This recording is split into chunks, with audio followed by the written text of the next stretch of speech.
एक दिन रानो चिड़िया और उसकी बेटी गुड़िया सामान लेकर एक नए हरे भरे जंगल में उतरती हैं। गुड़िया बेटी, इस जंगल में सूखी लकड़ियाँ कहाँ से मिलेंगी? मैं किसी से पूछ कर आती हूँ, आप यहाँ बैठ जाएं। मम्मा, क्या हम लकड़ियों के बिना घर नहीं बना सकती? नहीं बेटी, लकड़ियों के बिना घर कैसे बन सकता है? रानो चिड़िया अपनी बेटी को एक पेड़ के नीचे बैठाकर चली जाती है। रानो चिड़िया एक बूढ़ी फाख्ता के पास जाती है। माँ जी, मैं इस जंगल में नई आई हूँ। मुझे और मेरी बेटी को अपने लिए घर बनाना है। हमें घर बनाने के लिए सूखी लकड़ियाँ कहाँ से मिलेंगी? बेटी, ये जंगल हरा भरा है। इस जंगल में तो सूखी लकड़ियाँ नहीं हैं। आपको अगर घर बनाना है तो दूसरे जंगल से सूखी लकड़ियाँ लानी होंगी। मैं तो अकेली हूँ, मैं अकेली ये सब कैसे कर सकती हूँ?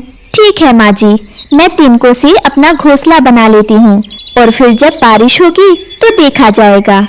रानो वहाँ से उड़ती है और अपनी बेटी को लेकर लकड़ी तलाश करने निकलती है। तब उसकी नजर एक नारियल के पेड़ पर पड़ती है। वो सामने नारियल का पेड़ है। उस नारियल के पेड़ पर नारियल के फल भी लगे हुए हैं। हम दोनों माँ बेटी उस नारियल के फल को भी तो अपना घर बना सकती हैं। गुड़िया चिड़िया उड़कर नारियल के पास जाती है और उसमें चोंच मारकर छेद करती है। वह पानी पीती है और अंदर बैठ जाती है। थोड़ी देर में रानो आती है। गुड़िया, गुड़िया बेटी, कहाँ हो आप? मम्मा, मैं यहाँ हूँ, नारियल के अंदर। गुड़िया बेटी, क्या इस नारियल में मेरे लिए भी जगह है? हाँ मम्मा, हम दोनों माँ बेटी इसके अंदर आसानी से रात गुजार सकती हैं। मुझे सूखी लकड़ियाँ नहीं मिली, लेकिन ये भी अच्छा है। ये नारियल का घर सुरक्षित भी है और मजबूत भी। रात हो जाती है, दोनों उसी में सो जाते हैं। अगली सुबह कालू कौवा और गोरी कौवी वहाँ आते हैं। कालू जी, मुझे तो भूख लगी है, कोई फल खाने को दिल कर रहा है। वो देखो, सामने नारियल के पेड़ पर एक नारियल का फल लगा हुआ है। हम वो फल जाकर खा लेते हैं। कौवे नारियल पर चोंच मारते हैं। अंदर आवाज आती है। मम्मा, ये आवाज कैसी है? शायद कोई हमारे नारियल के घर को बाहर से चोंच मार रहा है।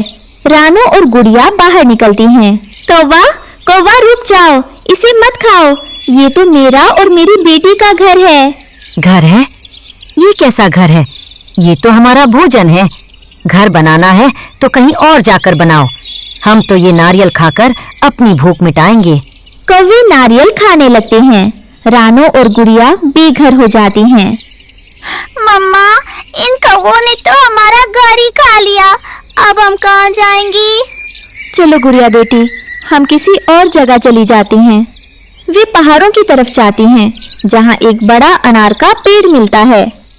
मम्मा, अगर हम इस अनार के फल को अपना घर बना ले तो कैसा रहेगा? हाँ बेटी, हम इस अनार के फल को अंदर से खाकर खाली कर लेती हैं और फिर आराम से इस घर में रह लेंगी। वे अनार खाली करके उसमें रहने लगती हैं। शाम को मिट्ठू तोता आता है। चिड़िया, चिड़िया, तुम इस अनार से बाहर निकल जाओ, मैं इसे खाने आया हूँ। तोते भैया, ये अनार का फल अब मेरा घर है, मैं अपना घर नहीं छोड़ सकती। अंकल तोते, हमने तो ये अनार का फल अंदर से पहले ही खा लिया है। मैं इसका रस नहीं बल्कि छिलका खाता हूँ। अब बाहर निकलो। ये जंगल के फल खाने के लिए हैं, घर बनाने के लिए नहीं। नहीं, हम नहीं निकलेंगे, तुम जाओ यहाँ से। मैं अभी कौवों को बुला कर लाता हूँ। तोता कौवों के पास जाता है। कौवे, कौवे, एक चिड़िया ने अनार के फल में अपना घर बना लिया है, उसे बाहर निकालो। मैं उस फल को खाना चाहता हूँ। वो चिड़िया कभी नारियल को घर बनाती है, कभी अनार को। अब तो उस चिड़िया को जंगल से बाहर ही निकालना होगा। कौवे और तोता रानो के पास आते हैं। चिड़िया, तू सीधे से अनार से बाहर आएगी या लगाऊं एक दो? कौवे, तुम मुझे कहीं भी रहने नहीं देते हो। मैं जहाँ भी घर बनाती हूँ तुम वहाँ ही आ जाते हो। अगर तुमने दोबारा किसी फल को घर बनाया तो हम तुम्हें जंगल से बाहर निकाल देंगे। डरकर रानो और गुड़िया बाहर निकल जाती हैं। तोता अनार खाने लगता है। रात में रानो और गुड़िया पेड़ के नीचे बैठी थी। मम्मा, सुबह क्या करना है? बेटी गुड़िया, सुबह हमें कुछ ऐसा घर बनाना है जिससे कौवों को कोई ऐतराज ना हो। हम दोनों माँ बेटी पत्तों से घर बनाएंगे। मम्मा, क्या पत्तों से घर बन जाएगा? हाँ, जब मैं छोटी थी तो मेरी माँ केले और दूसरे पेड़ के पत्तों से घर बनाया करती थी। सुबह रानो और गुड़िया मेहनत करती हैं। गुड़िया बेटी, जब तक मैं पत्ते साफ करती हूँ, आप झील किनारे जाओ और सूखी घास ले आओ। वे दोनों मिलकर शाम तक केले के पत्तों का सुंदर घर बना लेती हैं। शाम को भारी बारिश और तूफान आता है। माँ, आसमान को देखो, काले बादल आ रहे हैं। हाँ बेटा, लेकिन हमें परेशान होने की जरूरत नहीं है। हमारे पास अपना मजबूत केले का पत्तों का घर है जो हमें इस परेशानी से बचेगा। आओ बेटा, अंदर चलो। आसमान पर काले बादल छा जाते हैं। रानो और गुड़िया अपने मजबूत पत्तों के घर में सुरक्षित थीं, लेकिन कौवों का तिनकों का घोंसला टूट जाता है और वे भीगने लगते हैं। कालू जी, उस चिड़िया ने कोई ना कोई जुगाड़ जरूर लगा लिया होगा। चलो हम उसके पास जाते हैं, अब वही हमें बचा सकती है। कौवे रानो के घर के बाहर आते हैं। चिड़िया, चिड़िया बात सुनना। रानो दरवाजा खोलती है। कौवे, अब क्या पत्ते भी तुमने खाने हैं? मैंने तो इस बार पत्तों का घर बनाया है। चिड़िया बहन, हमें माफ कर दो और हमें अपने पत्तों के घर में थोड़ी देर आ लेने दो। हम बारिश में भीग रहे हैं। ठीक है कालू भैया। गोरी भाभी, आप दोनों अंदर आ जाइए। वाकई में बाहर बहुत तेज बारिश हो रही है। अगर आप दोनों बारिश में भीगते रहे तो बीमार पड़ जाएंगे। अगर हम आपकी मदद नहीं करेंगे तो पक्षी होने का क्या फायदा? रानो चिड़िया दया दिखाती है और उन्हें अंदर बुला लेती है। कौवे शर्मिंदा होकर चिड़िया का शुक्रिया अदा करते हैं। एक हरे भरे जंगल में एक ऊंचे अंगूर के पेड़ पर रानो चिड़िया और उसके प्यारे पति टुन्नू चिड़ा का घोंसला था। वही उनका संसार था, वही उनकी खुशियाँ थीं। पर उसी पेड़ के नीचे अंधेरे में रहता था एक खतरनाक काला नाग। टुन्नू देखो, मैंने तो अंडे दिए हैं। मेरा सपना था ना माँ बनने का, आज पूरा हो गया। रानो, ये तो बहुत बड़ी खुशी है। इन अंडों में बस कुछ ही दिनों में हमारे बच्चे होंगे। उनकी चूचू से पूरा जंगल गूंजेगा। मैं अपने बच्चों को लिए जंगल से सबसे मीठे बेर लाऊंगा आज। मैं इन्हें अपनी जान से ज्यादा संभालूंगी। अब बस डर यही है कि कुछ बुरा ना हो। जब तक मैं हूँ, कोई परिंदा भी इन अंडों की तरफ आंख उठाकर नहीं देखेगा। थोड़ी देर में कालू और गोरी वहाँ आते हैं। बधाई हो रानो बहन। टुन्नू मियाँ, अब तो तुम भी माँ बन गई। बड़ी प्यारी जोड़ी है तुम दोनों की। और अब तो ये अंडे भी आ गए। लगता है जंगल में सबसे सुंदर घोंसला अब तुम लोगों का है। धन्यवाद गोरी बहन, भगवान की कृपा है बस। आप दोनों का आना हमारे लिए सौभाग्य की बात है। तभी वहाँ मिट्ठू तोता रंग बिरंगे पंख फैलाते हुए आता है। चलो जी, हम तो बेसब्री से बच्चों की चूचू सुनने का इंतजार करेंगे। धन्यवाद मिट्ठू भैया। जिस घर में हंसी गूंज रही थी उसी के नीचे छिपा था डर का साया, एक खतरनाक साया, एक नाग जो रानो की ममता को निगल जाने की ताक में था। नाग धीरे धीरे रेंगता हुआ ऊपर चढ़ता है। रानो की नींद अचानक खुलती है। टुन्नू, टुन्नू, मुझे कुछ अजीब सा एहसास हो रहा है। घोंसला हिल रहा है। क्या बात है रानो, कहीं कोई बिल्ली? वो दोनों चारों ओर देखते हैं और अचानक एक फुफकार सुनाई देती है। नाग, टुन्नू, वो देखो। दूर हट जा, ये हमारे बच्चे हैं, तू यहाँ से जा। नाग झपटता है। रानू और टुन्नू अपने अंडों को बचाने की बहुत कोशिश करते हैं। धीमे से अंडों के टूटने की आवाज आती है। चक, और नाग उन्हें निकलकर नीचे बिल में चला जाता है। नहीं, मेरे बच्चे! हे भगवान, हम कुछ नहीं कर पाए। मेरे मासूम, वो तो दुनिया में आए भी नहीं थे। हम हार गए रानो, हम हार गए।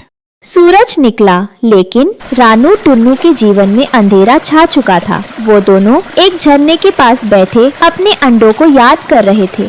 टुन्नू, ये कैसा जीवन है? क्या हमारी ममता इतनी सस्ती थी? हमारे बच्चों का क्या कसूर था? जब सब ने मुंह मोड़ लिया, तब जंगल की चालाक लोमड़ी सामने आई। मैंने सब देखा, काले नाग का कहर, लेकिन मैं जानती हूँ कैसे बदला लिया जाए। कैसे? हमें हमारी संतानों का बदला चाहिए। नदी किनारे एक राजकुमारी रोज सैर पर आती है। उसके पास एक सोने का हार है। उसे चुराकर उस नाग के बिल में डाल दो। रानू अब एक माँ नहीं, एक योद्धा बन चुकी थी। अगले दिन नदी किनारे राजकुमारी नदी में स्नान कर रही होती है और उसका हार नदी किनारे पत्थर पर रखा था। तभी वहाँ रानू चिड़िया आती है। माफ करना राजकुमारी, मैं बुरी नहीं हूँ, पर तुम्हारा ये हार एक नाग को मौत की तरफ ले जाएगा और मेरे बच्चों को इंसाफ मिलेगा। रानू धीरे से हार अपनी चोंच में दबाती है और वहाँ से उड़ जाती है। क्या? मेरा हार? सैनिक! राजकुमारी जी, क्या हुआ? एक चिड़िया मेरे गले से हार लेकर उड़ गई। यही कोई नीली आँखों वाली, चोंच में चमक थी। एक चिड़िया ने हार चुराया, जंगल की ओर उड़ गई होगी। हम अभी निकलते हैं। रानू ने हार को काले नाग के बिल में डाल देती है। अब इंतजार था इंसानों के आने का और तभी सैनिकों की टुकड़ी जंगल में घुसती है। हर पेड़, हर झाड़ी, हर बिल को छाड़ डालो। हमें वो सोने का हार चाहिए। राजकुमारी का आदेश है, जिसने भी चुराया, चाहे पक्षी हो या पशु, उसे बख्शा न जाए। सैनिक जंगल छान मारते हुए नाग के बिल तक पहुंच गए और जब उन्होंने उसका गला देखा, सारा शक यकीन में बदल गया। देखो, यही है सोने का हार नाग के गले में। इस जहरीले सांप को तुरंत मारो। सभी मिलकर भाले और तलवारों से नाग पर हमला करते हैं और नाग मर जाता है। मर गया। हाँ, बहुत जहरीला था। देखो कितना बड़ा था। अब चलो, राजकुमारी को उसका हार वापस देना है। वही दूर से एक पेड़ के पीछे रानू और टुन्नू ये सब देख रहे थे। बच्चों, आज तुम्हारा बदला पूरा हुआ। तुम्हारी माँ ने हार नहीं मानी। अब चलो टुन्नू, एक नया घर बनाएंगे और एक नई उम्मीद। एक नदी किनारे पालक के पत्तों से बने घर में रानू चिड़िया अपने 2 बच्चों के साथ रहती थी। तभी घर के बाहर मोटी चोंच वाला तोता उसे बुलाने आता है। रानू चिड़िया, चलो चलो, सब तुम्हारा इंतजार कर रहे हैं। हमें देर हो जाएगी। तोते भैया, आज आपको इतनी जल्दी क्या है? आप जाओ, मैं बच्चों को नाश्ता देकर आती हूँ। अरे नहीं बहन, आज खेत में बहुत दाना मिलने वाला है। इंसान ने कल ही फसल काटी है। मौका हाथ से गया तो हम दाना देखते रह जाएंगे और पेट खाली रह जाएगा। तोता चला जाता है। रानू अपने बच्चों को दाना देती है। बच्चों, दाना खाकर खेलना, लेकिन घर से बाहर मत जाना, और अगर जाना भी पड़े तो याद है ना क्या करना है? हाँ मम्मा, हमें पता है। पहले दरवाजे से बाहर झांकना है, फिर ऊपर आसमान देखना है, और फिर अगर कोई बिल्ली या इंसान दिखे तो वापस घर भाग आना है ना? बिल्कुल, शाबाश मेरे होशियार बच्चों। तुम दोनों तो मुझसे भी ज्यादा अक्लमंद हो। सारे पक्षी बरगद के पेड़ पर मिलते हैं। रानो बहन, आज बहुत देर कर दी तुमने। सब तुम्हारा इंतजार करते करते थक गए। और तुम तो हमेशा लेट होते हो। आज मैं थोड़ी देर से आ गई तो क्या हुआ? सब हंस पड़ते हैं और दाना ढूंढने निकल पड़ते हैं। खेत में चारों तरफ मकई के दाने बिखरे पड़े थे। पक्षियों की खुशी का ठिकाना ही नहीं था। सब मजे से दाना खाने लगे। सुनो दोस्तों, मुझे लगता है किसी को पहरा देना चाहिए। इंसानों का भरोसा नहीं। कहीं अचानक शिकारी आ गया तो? अरे कबूतर महाराज, इतना टेंशन क्यों लेते हो? ये जो दाना जमीन पर पड़ा है, ये किसान के काम का ही नहीं है। किसान कभी भी हमें इसे खाने से नहीं रोकेगा। तो खाओ, मजे करो, चिंता मत करो। सब पक्षी दाना खाने में लग जाते हैं, लेकिन तभी धड़ाम, कौवा जाल में फंस जाता है। अरे बचाओ बचाओ, ये जाल, ये तो गले पड़ गया। बाकी पक्षी डरकर पास के पेड़ पर उड़ जाते हैं। ओ भगवान, वही हुआ जिसका डर था। अब क्या होगा? कालू भाई तो फंस गया। वो देखो, शिकारी भी आ रहा है। शिकारी आता है और हंसते हुए कौवे को देखता है। ओहो, बड़ा शौक था ना दाना खाने का। अब जा पिंजरे में। शिकारी जी, प्लीज छोड़ दो। मैं तुम्हारे किसी काम का नहीं हूँ। ना तुम मुझे खा सकते हो, ना कोई इंसान। अरे मूर्ख कौवे, तुझे मैं बेच दूंगा चिकन वाले को। वो तुझे चिकन बनाकर मजे से बेच देगा। कौवा कांप जाता है। शिकारी उसे लेकर बाजार जाता है और चिकन वाले को बेच देता है। लो भाई, एकदम ताजा माल लाया हूँ। ये काला कौआ, इसे ले लो, मजे से चिकन बनाओ और पैसा कमा लो। अरे ये क्या लाए हो? ये तो कौआ है, मुर्दा नहीं, और ऊपर से बूढ़ा भी। इसको कौन खरीदेगा भाई? हाँ सही बोल रहा है, मैं तो सीनियर सिटीजन हूँ, मुझे छोड़ दो, तुम्हारा भला होगा। चुप कर, तू बहुत बोलेगा तो सच में कबाब बना दूंगा। ये तो बूढ़ा कौआ है, इसका मांस तो पत्थर जैसा सख्त होगा, लेकिन चलो 50 रुपए दे देता हूँ। अरे ऐसा मत बोल, देख कितनी मोटी ताजा चोंच है, कितने मोटे पंख हैं, मजे से बेच देना, कम से कम 200 रुपए तो दे। 200 रुपए? ये तो मजाक कर रहे हो। इतना तो मैं एक बड़े मोटे मुर्गे के भी नहीं देता। 50 रुपए इतना सस्ता? मैंने इसे जाल में फंसाने के लिए कितनी मेहनत की, जाल, दाना, टाइम सब मिलाकर तो कम से कम 150 रुपए का खर्चा हुआ। 50 रुपए से ज्यादा नहीं मिलेगा, वरना वापस ले जाओ अपने कौवे को। मैं तो वैसे भी पुलिस के डर से इसे रखना नहीं चाहता, कहीं पता चला तो लोग कहेंगे कि चिकन वाला अब कौवे भी बेचता है। दूर से कालू के दोस्त पक्षी उसे देखते हैं और परेशान हो जाते हैं। अब क्या करें, हमारा कालू भाई तो गया। नहीं, हमें अच्छे इंसान से मदद लेनी होगी, चलो किसान के पास। अरे अगर उसने सच में उसे बेच दिया तो? बेचारा कालू। नहीं, अभी सब खत्म नहीं हुआ, अगर हम सब मिलकर कोशिश करें तो अपने दोस्त को बचा सकते हैं, डरने से कुछ नहीं होगा। लेकिन इंसानों से मदद मांगना, क्या वो हमारी सुनेंगे? कहीं हमें भी पकड़ लिया तो? सब इंसान बुरे नहीं होते, हमें अच्छे इंसान से मदद लेनी होगी। चलो किसान के पास, वही हमारी आखिरी उम्मीद है। वे किसान की पत्नी से मदद मांगते हैं। माजी माजी हमारी मदद करो, शिकारी ने हमारे दोस्त कौवे को पकड़कर बाजार में बेच दिया है। अरे बाप रे, ये तो बहुत गलत हो रहा है, शिकारी ने इतना बड़ा पाप किया है। हाँ माँ जी, हमें नहीं पता अब क्या करें, अगर आप चाहें तो हमें रास्ता दिखा सकते हो। तुम चिंता मत करो बच्चों, मैं जानती हूँ, मेरे पति खेत में काम कर रहे हैं, वे तुम्हारी इस मुसीबत में जरूर मदद करेंगे। सभी पक्षी किसान के खेत पर जाते हैं। किसान खेत में चारपाई बिछाकर बैठा था, तभी उसके पास रानो और उसके दोस्त पक्षी घबराए घबराए पहुँचते हैं। किसान भैया, जल्दी हमारी मदद करो, शिकारी ने हमारे दोस्त कालू को पकड़ लिया है और बाजार में बेच दिया। अगर आप मदद नहीं करेंगे तो कालू भाई हमेशा के लिए हमसे बिछड़ जाएगा। क्या? ये तो हद हो गई, इंसान होकर इतना निर्दयी, बेचारे पक्षी को पकड़कर बेचना, ये तो पाप है। तुम लोग चिंता मत करो, जब तक मैं हूँ कोई तुम्हारे दोस्त को नुकसान नहीं पहुँचा सकता। सच किसान भैया, आप हमारी मदद करेंगे? किसान मोबाइल निकालता है और नंबर डायल करता है। पुलिस जी, यहाँ एक लालची कसाई कौवे को चिकन बनाकर बेच रहा है, जल्दी बाजार में आइए। पक्षी खुश हो जाते हैं। रानो बहन, लगता है अब हमारा कालू भाई बच जाएगा। और तुम सब मेरे साथ कसाई की दुकान पर चलो, कहीं देर ना हो जाए। इधर चिकन वाला कौवे को पकड़ने की कोशिश करता है। आजा, आजा, तू बचकर कहाँ जाएगा? कौवा बार बार पिंजरे में इधर से उधर भागता है। अरे इंसान, मेरा मांस खाकर तो तुम्हारे दांत भी टूट जाएंगे, छोड़ दे मुझे। तभी पुलिस आ जाती है। हाथ ऊपर कर, तू धोखेबाज कसाई, कौवे को चिकन बनाकर बेच रहा था। चिकन वाला पकड़ा जाता है, किसान कौवे को आजाद कर देता है। धन्यवाद दोस्तों, आज मेरी जान बच गई। सच कहूँ तो दोस्त हों तो ऐसे, वरना न हो। सब हंसते हैं और खुशी खुशी जंगल लौट जाते हैं। हमेशा दोस्ती निभाना और मिलकर काम करना। और हाँ, इस कहानी को लाइक, शेयर और सब्सक्राइब करना मत भूल।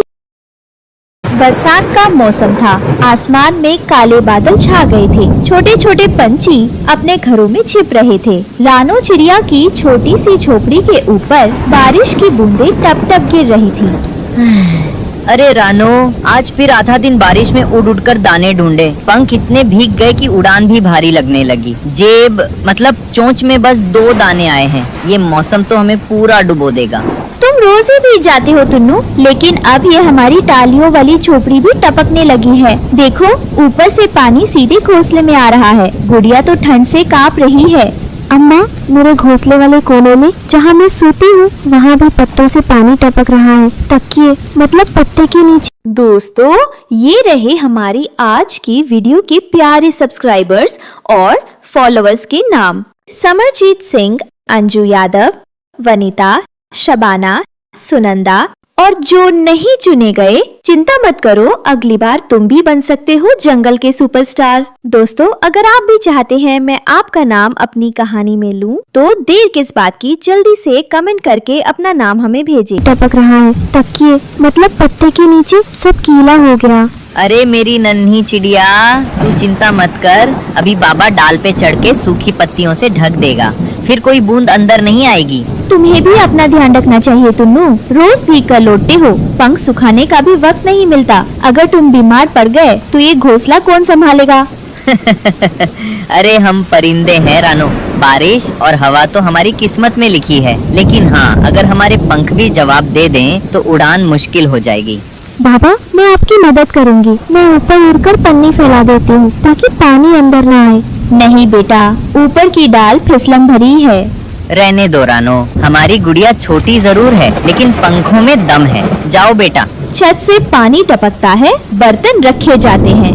गुड़िया बेटा, ऊपर जाकर वो नीला तिरपाल फैला दे, वरना रात को हम सब भीग जाएंगे। गुड़िया छत पर जाती है, हवा और बारिश में फिसलते हुए तिरपाल फैलाती है। बरसात में हर कोई अपने घर को बचाने में लगा था। कोई डालियों में छुपा था, कोई पत्तों के नीचे और कोई अपने घोंसले की मरम्मत में। लेकिन कालू कौवा और जंगल का तोता दोनों तो दूसरों का मजाक उड़ाने में सबसे आगे थे। अरे तोते भाई देख नीचे, ये गरीब रानो और उसका मजदूर पति टुन्नू तिरपाल से घर ढक रहे हैं। सोच रहे हैं इससे उनका घर बच जाएगा। हा कालू, इनकी चोंच में तो बस 2 दाने आते हैं और बातें करते हैं रंग बिरंगे घर की। अरे भाई, दाने भी उधार के खाते हैं और सपने मोर के पंख जैसे चमकदार। ये चिड़िया तो बस सपना ही देख सकती है। और देखो, वो छोटी गुड़िया चिड़िया ऊपर चढ़कर पत्ते फैला रही है। अरे बारिश में फिसल कर गिर जाएगी तो फिर रोना धोना मच जाएगा। दोनों ठहाका लगाते हैं। इन गरीबों को देख देख के मजा आता है। मेहनत करते हैं लेकिन नतीजा वही टूटी डाल, वही टपकता घोंसला। बारिश अब हल्की हो गई थी। रानो चिड़िया अपनी झोपड़ी के बाहर पानी झाड़ रही थी। तभी रानी चींटी आती है। उसके पीछे छोटी छोटी चींटियां पंक्ति बनाकर चल रही थी। लानो, मैंने सब सुना। वो कालू कौवा और जंगल का तोता ऊपर डाल पर बैठकर तुम्हारा मजाक उड़ा रहे थे। कहते हैं तुम्हारा घर पक्का नहीं बन सकता। हाँ रानी, लेकिन मैं इनकी बातों पर ध्यान नहीं देती। गरीबी में भी अगर दिल रंग बिरंगा है तो घर भी सुंदर लगता है। क्यों नहीं, कोई हमारी मेहनत का मजाक उड़ाए तो गुस्सा आना चाहिए। देख रानी, गरीबी में भी अगर दिल रंग बिरंगा है तो घर भी सुंदर लगता है। हमारे घर में बस 2 दाने हैं, लेकिन यहाँ प्यार की गर्मी है जो किसी भी बारिश से ज्यादा बड़ी है। सही कह रही हो रानो, घर लकड़ी पत्तों से नहीं, हिम्मत और दोस्ती से बनता है। और रानी मौसी, हम रंग बिरंगे पंखों से भी घर सजाएंगे। वाह, मैं और मेरे चींटे भी मदद करेंगे। हम फूलों की पंखुड़ियाँ और सूखी टहनियाँ ला कर देंगे। बाहर बारिश अब भी थोड़ी थोड़ी हो रही थी। रात को झोपड़ी के अंदर टुन्नू रानो चिड़िया से कहता है, रानो, सोच रहा हूँ कभी ऐसा दिन आएगा जब हम पक्के घर में रहेंगे। ऊपर छत होगी जिसमें से पानी नहीं टपकेगा, दीवारें रंग बिरंगी होंगी जैसे मोर के पंख, और मेरे कमरे में लाल पीला पेंट होगा। खिड़की के पास झूला होगा जिस पर मैं बैठकर गाना गाऊंगी। हाँ बेटा, होगा जरूर, लेकिन वो दिन मेहनत से आएगा। जैसे हम रोज दाने दाने जोड़ते हैं, वैसे ही हम सपनों को भी जोड़ेंगे। और घर के बाहर एक बगीचा होगा जिसमें रानी चींटी के फूल होंगे और बरसात में भी खुशबू आएगी। क्या उस घर में हमें कभी डर नहीं लगेगा बाबा? नहीं बेटा, क्योंकि उस घर की दीवारें प्यार से बनी होंगी और जहाँ प्यार हो वहाँ डर नहीं आता। जंगल में तूफानी रात सिर्फ बारिश की नहीं होती, कभी कभी कोई शिकारी भी निकल पड़ता है। और आज आसमान से एक बड़ा शिकारी उतर रहा था, भुल्ला चील।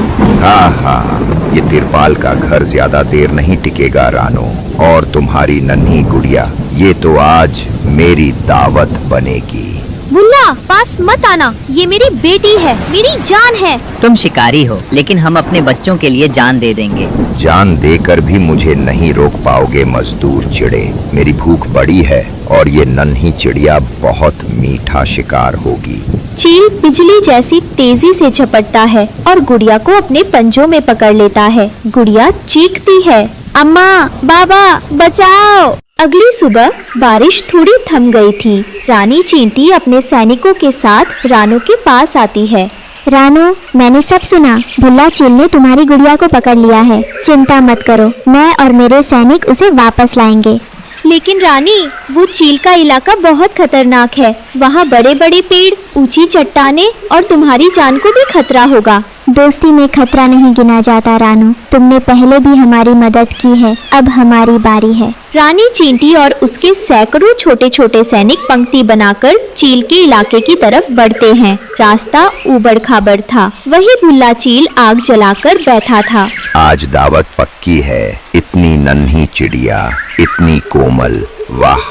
तभी चींटियां चुपके से घोंसले पर चढ़ने लगती हैं। सैकड़ों चींटियां चील के पैरों और पंखों पर चढ़ जाती हैं और जोर जोर से भाले से हमला करती हैं। अरे ये क्या है? अरे हटो! ओह ओह, मेरे पंख, मेरी टांगे! चील घबराकर इधर उधर भागता है और रानी गुड़िया को वहाँ से बचा लेती हैं। रानी मासी, चल बेटा, जल्दी घर लौटते हैं। तुम्हारी अम्मा तुम्हारा इंतजार कर रही है। सभी मिलकर घर वापस लौटते हैं और रानू अपनी गुड़िया को गले लगाती है। और इस कहानी से ये सीख मिलती है, सच्ची ताकत बड़े पंखों में नहीं बल्कि बड़े दिल में होती है। चाहे हालात कितने भी मुश्किल हो, मेहनत, हिम्मत और दोस्तों का साथ हर सपने को सच कर देता है। गहरा जंगल, काली घटाएं और बरसती बारिश। पेड़ों के नीचे कई परिंदे छुपे हुए थे, लेकिन एक कोने में भीगी हुई बैठी थी रानू चिड़िया और उसकी नन्ही बेटी गुड़िया। अम्मा, बहुत भूख लगी है, पेट में दर्द हो रहा है, कुछ खाने को मिलेगा क्या? अल्लाह मालिक है मेरी गुड़िया। बारिश रुकने दे, अम्मा जरूर कुछ दाना ढूंढ लाएगी। अभी तो सारे पत्ते भीग गए हैं, जमीन कीचड़ से भर गई है, दाने का कोई नाम निशान नहीं। वही एक दूसरे घोंसले में एक गरीब कबूतर कहता था, हे खुदा, 3 दिन से एक भी दाना नसीब नहीं हुआ, ये बारिश कब रुकेगी? दूसरी ओर एक गरीब तोता अपने बच्चों को छुपाते हुए कहता है, बच्चों को बुखार है, पत्ते भीग गए हैं, कोई मेरी मदद कर दे। वही एक चिड़िया घोंसला गिरने पर रो रही थी। हाय मेरा घोंसला, सारे अंडे बह गए, अब मैं कहाँ जाऊँ? आज की वीडियो के प्यारे सब्सक्राइबर्स और फॉलोअर्स के नाम: अंजलि, निखिल, रीना, खुशी सिंह, प्रीत मेहरा, नीरू चोपड़ा। और जो नहीं चुने गए, चिंता मत करो, अगली बार तुम भी बन सकते हो जंगल के सुपरस्टार। दोस्तों, अगर आप भी चाहते हैं मैं आपका नाम अपनी कहानी में लूं, तो देर किस बात की, जल्दी से कमेंट करके अपना नाम हमें भेजें। रानू ये सब देखती है और अपने आंसू रोक नहीं पाती। ए बारिश, बस कर दे, जंगल में सिर्फ पानी ही नहीं, दर्द भी बरस रहा है। अम्मा, क्या हम मर जाएंगे? नहीं जान, जब तक माँ जिंदा है तुझे कुछ नहीं होगा, अल्लाह सब देख रहा है। ऐसे ही कुछ दिन काट जाते हैं और बारिश थोड़ा कम होती है। रानू अपनी बेटी को लेकर पास के पेड़ की खोख में जाती है। तभी पड़ोसन गोरी कौवी उड़कर आती है। अरे वाह, फिर वही हालत। रानो बहन, कब तक इस बारिश में यूं ही कांपती फिरोगी?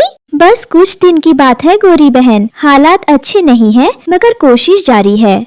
कोशिश? तेरी कोशिशें तो बारिश से भी ज्यादा बेकार लगती हैं। हर साल तू और तेरी गुड़िया ऐसे ही भीगे हुए भूखे बैठे रहते हो, कुछ सीख भी ले किसी से। रानू का सिर नीचे झुक जाता है। मेरे तो बच्चे गरम घोंसले में बैठे हैं, मक्की के दाने खा रहे हैं, और एक तू है, ना खाना, ना घर, ना इज्जत, बस रोती रहती है। अम्मा, ये हमें क्यों तंग कर रही है? बेटा, जवाब नहीं देना, कुछ लोग दूसरों का दर्द नहीं समझते। अरे चुप क्यों है रानो, बोल कुछ या जुबान भीग गई बारिश में। गोरी कौवी उड़ जाती है मगर उसके शब्द रानो के दिल में कांटों की तरह चुभ जाते हैं। जंगल में सिर्फ बारिश ही नहीं हो रही थी, रानो की ममता भी आज भीग गई थी। जंगल के पास एक छोटा सा गांव था, वहीं रहता था एक गरीब किसान और वो किसान अपने टूटे चूल्हे के पास बैठा था। उसके पास एक पालतू पक्षी था, कालू कौवा, मगर वो कौवा किसी की भलाई का नहीं, सिर्फ अपने पेट और मतलब का गुलाम था। कालू, ओ कालू, जा जंगल से कुछ सूखी लकड़ी ले आ, देख चूल्हा नहीं जल पा रहा। हर वक्त काम, लकड़ी लाओ, दाना ढूंढो, मैं कोई मजदूर हूँ क्या? ये गरीब खुद कुछ क्यों नहीं करता? पेट खाली है कालू, थोड़ी मदद कर दे, फिर मिलके बाजरे की रोटी खाएंगे। रोटी? सिर्फ रोटी? मुझे तो मलाई चाहिए। वो रानो चिड़िया आजकल कुछ ज्यादा ही चमक रही है जंगल में, सुना है कोई जादुई चीज मिली है उसे। कालू की आंखों में चालाकी चमकती है। ठीक है, मैं जा रहा हूँ जंगल, मगर इस बार लकड़ी नहीं, कोई असली खबर लाऊंगा। क्या मतलब? किसान को कुछ समझ नहीं आता, मगर कालू अपने मन में एक चाल बनाकर उड़ जाता है। रानो और गुड़िया जंगल में सूखे बीज खोज रही थी, तभी एक पेड़ के नीचे अजीब सी चमक दिखाई देती है। अम्मा, बहुत थक गई हूँ, पैरों में कीचड़ लग गया। बस थोड़ी देर और बेटा, शायद कहीं सूखी जगह मिल जाए बैठने को। अम्मा देखो, वो पेड़, उसके नीचे कुछ लहंगे जैसे चमक रहे हैं। यार अब ये क्या मंजर है, ये तो लहंगे हैं। ये कहाँ से आए, इतने सुंदर और नर्म लहंगे। दोनों पेट के पास जाती हैं और पेट की डाल हिलती है और मीठी आवाज आती है। रानो, तू नेक दिल है, ये लहंगे अब तेरे हैं, इन्हें इंसानों को बेचकर अपने दुख दूर कर। क्या ये सपना है?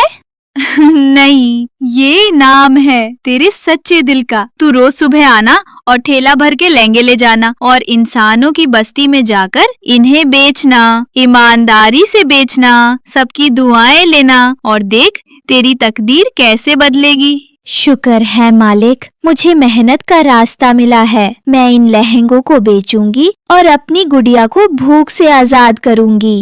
अम्मा, क्या अब हम भी अच्छी जिंदगी जी सकेंगे? हाँ मेरी जान, अब वक्त बदलने वाला है। कुछ दिन बीते, जंगल की सुबहों में अब एक नया नजारा दिखाई देने लगा। रानो चिड़िया अब हर सुबह अपने छोटे से ठेले पर रंग बिरंगे लहंगे लेकर इंसानों की बस्ती में जाकर उन्हें बेचती थी।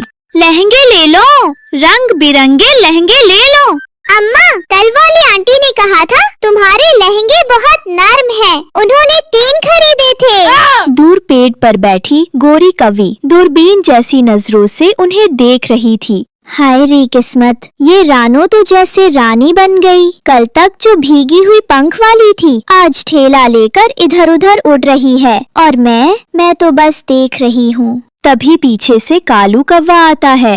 क्या बात है गोरी बहन, आज मुंह कुछ ज्यादा ही खींचा हुआ लग रहा है। क्यों ना खींचे, देखो ना उस पट्टी सी रानो को, कैसे ठेले में चमकते लहंगे लिए फिर रही है। मैंने भी सुना है उसके पास कोई जादुई चीज है, शायद कोई पेड़ जो उसे रोज लहंगे देता है। सच? पेड़? जादू? तो फिर क्या कर रहे हो कालू? तुम तो बहुत चालाक हो, ले क्यों नहीं लेते उससे सब कुछ? बस अब वही करने निकला हूँ। आज रात मैं जाऊंगा उस पेड़ के पास और सब लहंगे उठा लाऊंगा, फिर रानो क्या, पूरा जंगल मेरे पीछे घूमेगा। वाह, फिर तो मुझे भी 2-4 लहंगे दिलवा देना, मेरी ननद की शादी है। शादी तो तेरे दिमाग की हो रही है पगली। चल तू देख, अब रानो की उड़ान मैं काटता हूँ। चांदनी रात थी, जंगल में हर तरफ सन्नाटा था। रानो और गुड़िया ठेला लगाकर थककर सो चुकी थी और उधर कालू कौवा उड़ता उड़ता उस जादुई पेड़ तक पहुंच चुका था। वाह, क्या बात है, ऐसे लहंगे तो इंसानों के मेले में भी नहीं मिलते। अब ये सब मेरा होगा। रानो, उसका तो नामो निशान नहीं रहेगा। वो धीरे से उड़कर पेड़ के पास आता है, पंख फैलाकर एक लहंगे को उठाने ही वाला होता है, तभी पेड़ की डालें हिलने लगती हैं और एक गूंजती हुई आवाज आती है। जा कालू, ये लहंगे तेरे जैसे के लिए नहीं हैं। कौन? ये क्या हो रहा है? ये लहंगे नेक दिल रानो के लिए हैं, जिसने कभी किसी का बुरा नहीं चाहा। और तू तो लालची है, धोखेबाज है और अब तुझे सजा। एक तेज चमकता हुआ प्रकाश नीचे गिरता है। कालू की आंखें चौंधिया जाती हैं। अरे बचाओ, मेरी आंखें, मेरा पंख जल रहा है। उसका एक पंख जल जाता है। वो झाड़ियों में गिर पड़ता है। अरे ये क्या कर दिया तूने? मैं तो बस देख रहा था। झूठ। जो दूसरों की मेहनत छीनना चाहता है उसे यही अंजाम मिलता है। अब जा और कभी लौट कर मत आना। कालू जैसे तैसे उड़कर भागता है। अगली सुबह जंगल और गांव में एक नया सूरज निकला था। रानो चिड़िया अपनी बेटी गुड़िया के साथ लहंगों से भरा ठेला लेकर इंसानों की बस्ती पहुंची। हाय, ऐसा लहंगा तो बाजार में भी नहीं देखा। कितना मुलायम है और रंग तो जैसे चांदनी। बहन, मुझे भी दो, मेरी बेटी की सालगिरह है। आप सबको मिलेगा।